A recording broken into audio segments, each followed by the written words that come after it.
karo bocah wadon dina dinyek kaya ngono kuwi atiku ya ora trima. Mula tak kandhake saknyatane dongengane ya kaya ngono kuwi. Saya patine bapak nganti tidak sia kaya ngono. Dicepret ono sakjroning lumpang. Lumpang, yo bener. Najan to sampean iki ra wong pakdi. Nggih, Bu. Nanging pangrengku sing mbok tak anggap kaya dene wong tuaku sing nglairke aku. Ya matur nuwun. Patine bapak rujak beling. Aku ki bakal males. Lho Aku iso. butuhake marang pandungane simbok. Iya. Saya pawon keng arang Joko Wulung kuwi keng bakal luwih dhisik keng bakal tak pateni. Iya le, apa karepmu aku tetep melu? Kalebu wong pati bakal tak katoke dosane marang Joko Wulung. Hati-hati ya le, uga kelakon bakti paling bapak.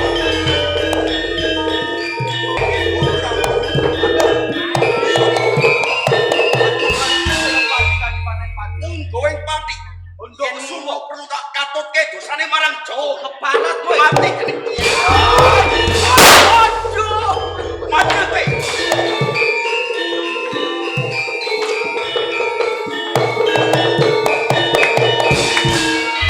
Sopo nyagleng sak peninggalan ae.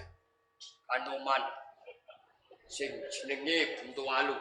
Aku Buntu Alu anake Rujak Beling Kabupaten. Banjur sapa kowe? Ora usah ngrembet lan wong liya saka pati. Patine wong tuamu Rujak Beling saka tangane kowe Joko Wulung. Heeh. Patut lamun saiki kok kudu mati saka tanganku. Eno. Sempalen bau kiwa lan bau beling. Ngake kasudiranmu. Dap. Ya. Iya. Aduh.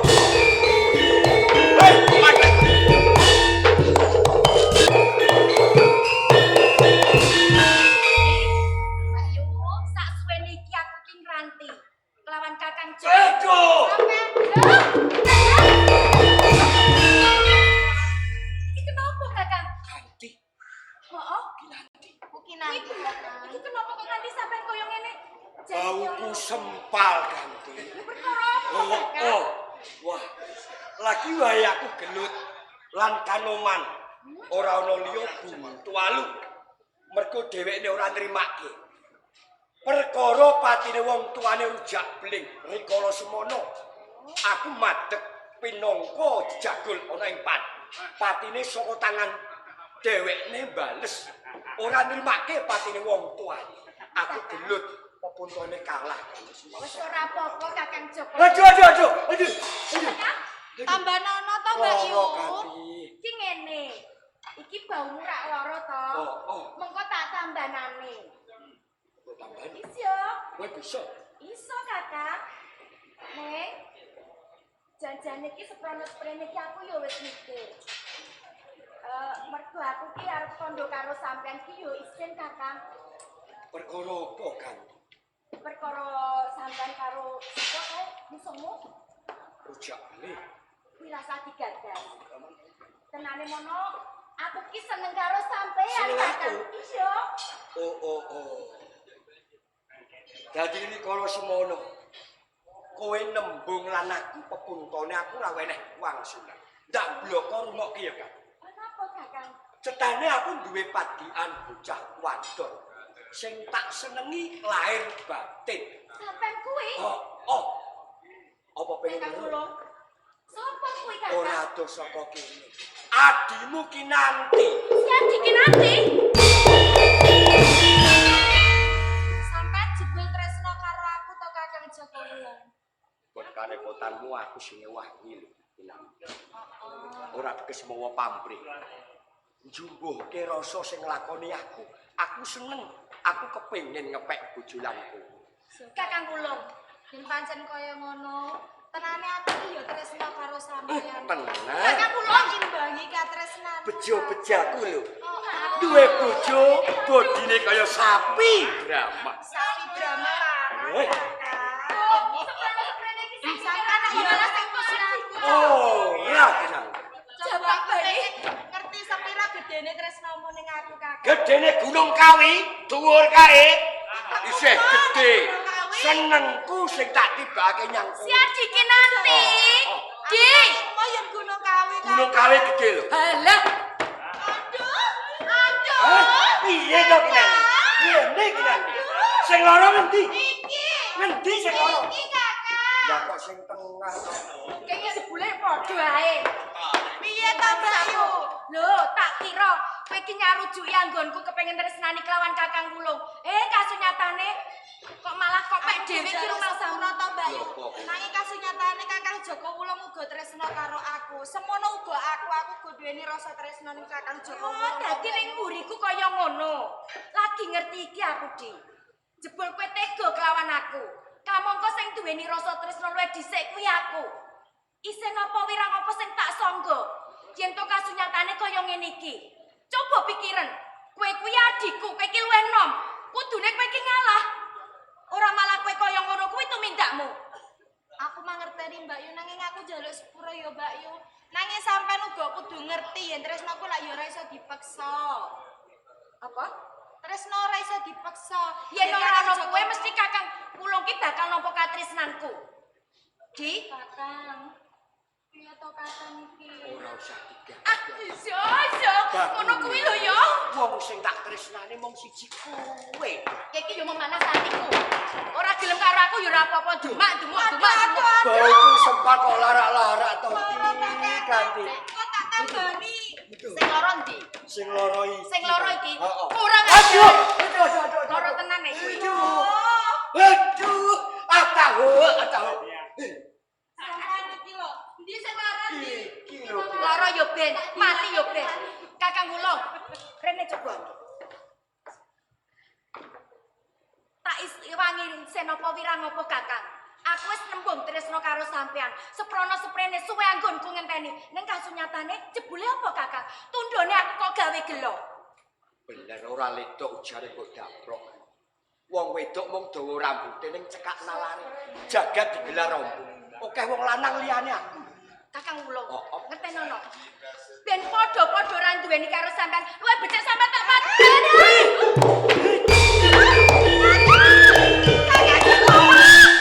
Aduh. Kakak. Jane kliwat ning aku tak mati ya. Sampean iki aja ngono to Kakang. Di, Kakang, jangan Joko Wulung. Aja tinggal aku. kurang ajar kamu. Siap iki nanti. Kene sampean tegel tumindak kaya ngene Mbak Yu. Ora. Mergo gelo rasane ngatiku. Aku gelo tinimbangan aku ora duweni kelawan Kakang Wulung. Luwih becik tak pateni. Nanging sampean kudune uga mangerteni. Apa? Kakang Joko Wulung tresna karo aku Mbak Yu dudu karo sampean. Tresno karo kowe. Ketenono Di. Kowe ora duweni Kakang Wulung, aku uga ora duweni. Rak yo to kuwi wis adil. Yen kaya ngono, tinimbang Kakang Joko Wulung mati, Apa? luwih becik aku melok Kakang Joko.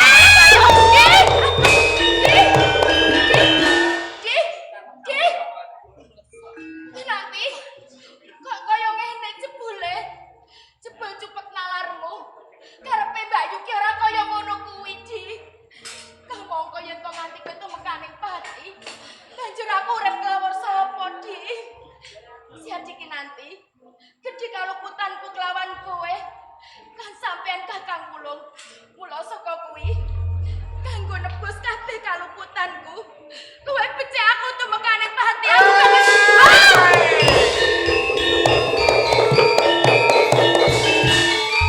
Aku arep mati. Aja. Aku arep mati, Pak De. Sego jagung karo mangut enak kok mati. Dene bangun aku duwe bojo wurang-wurung terus alo mati aku, Pak De.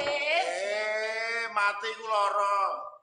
Sing kandha sapa nek mati niku wis ora ngrasakno apa-apa. Dalane sing lara. Enten dalane to. Ana rumasamu. Bocah tok wis sing ngono. Kari dibras-bras kok lara niku napa? Yo, iki sebelum aja iki aja. Niku gorene kula aja mati mawon. Sik. Nduk tak kandhani ya, Nduk. Wulung ke ponakanku. Niki Arep budal saka Serang kok tak kandhani. Pak, warna-warna oke lek ku kandhani. napa sampean niku ajeng males kalih kula? Lho. Ajeng mateni kalih kula? Ya ora ngopo bocah ponakku mati. Sampean niku sinten, Pak? Hmm? Sampean sinten?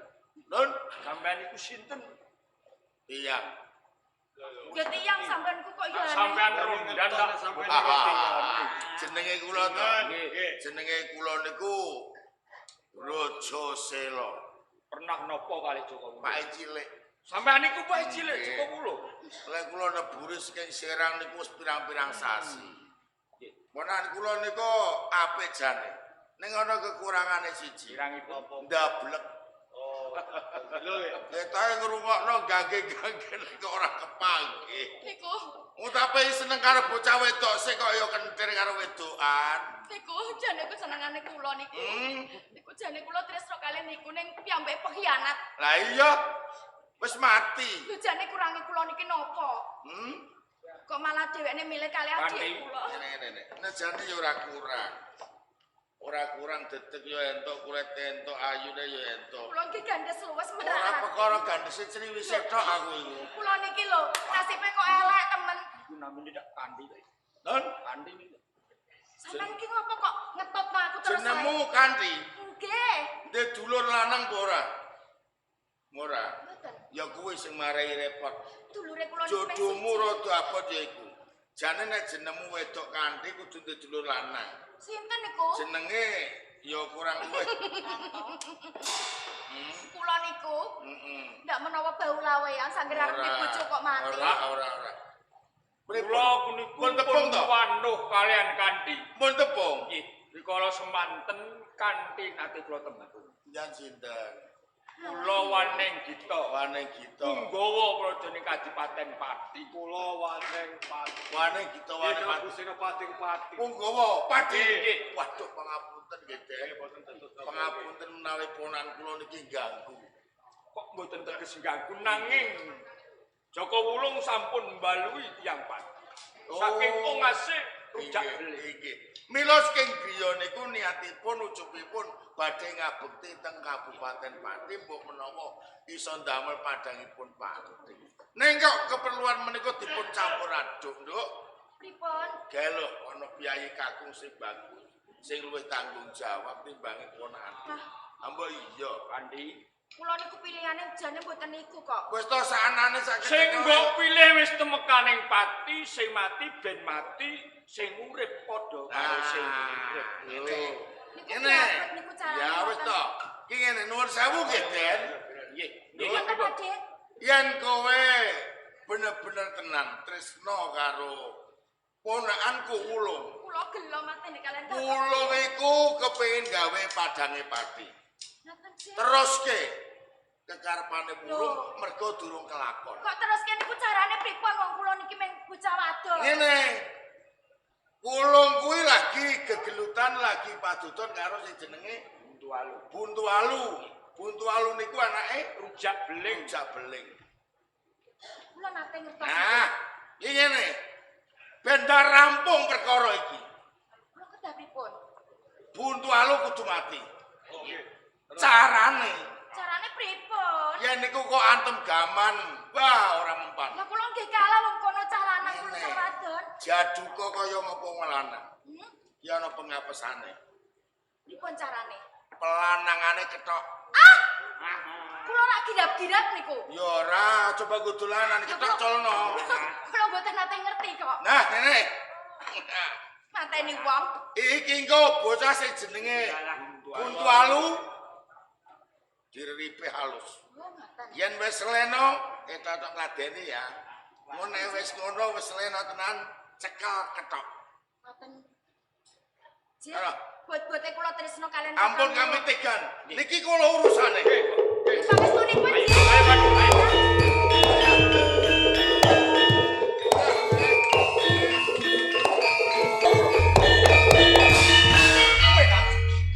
Kakang Buntualu. Kene kok malah kowe sing nyegat ana sak pengen dedalan. Loh, jebule iki yen to jodoh, ki kok yo ning endi-endi mesti bakale ketemu Jodoh. So, Aku goleki wong kang aran Joko Wulung. Aku durung marem lan lega atiku lamun aku durung ngerti dhewe yen Joko Wulung mati saka tangan. aku ora ngerti Joko Wulung kuwi Kakang. Tenan. Kakang, ki ngene. Perkara kuwi dicandhet luwih dhisik. aku kepengen baleni rikala semono. Sampean ki nembung tresno kelawan aku. Iya. Lho bareng tak pikir-pikir aku kok geton Kakang. Tresnaku karo kowe kepati-pati. Kaya ngono. Aku ora bakal tresnani wadon sak liyane kowe, Kang. Mbok menawa iki mergo janjiku karo sampean rikala semono, aku rumangsa kepotangan budi. Nganti aku cedhak karo bocah lanang. Nek kasunyatane bocah lanang kuwi ya ora gelem nampa katresnanku, Kakang. Saiki kabuka atimu, kowe nampa marang tresnaku, Kang. Kuwi bener, Kakang. Bareng aku saiki ne wis ngerti jebul gedene tresnamu kelawan aku ki ra bisa digambarake maneh. Saiki iki bisa percaya. Kakang, Sepiro tresnaku karo kowe. tresnane sampean bakal tak tampa sak wutuhe. Luluh sak nalika jroning atiku. Nanging Kakang, sing tak jala yo iki ya, Waduh, Kakang. mati aku. Waduh.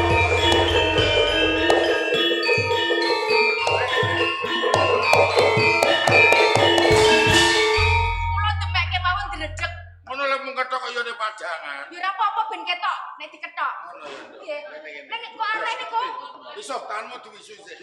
Diwisu sik. Nggih lani. Nah, mergo saka landhep. Iki pripun kula kok wedi? Oh, serasa wedi barang ngono iku wis. Lah niku wau nganti ngotos nang ngotene. Sik. Lho.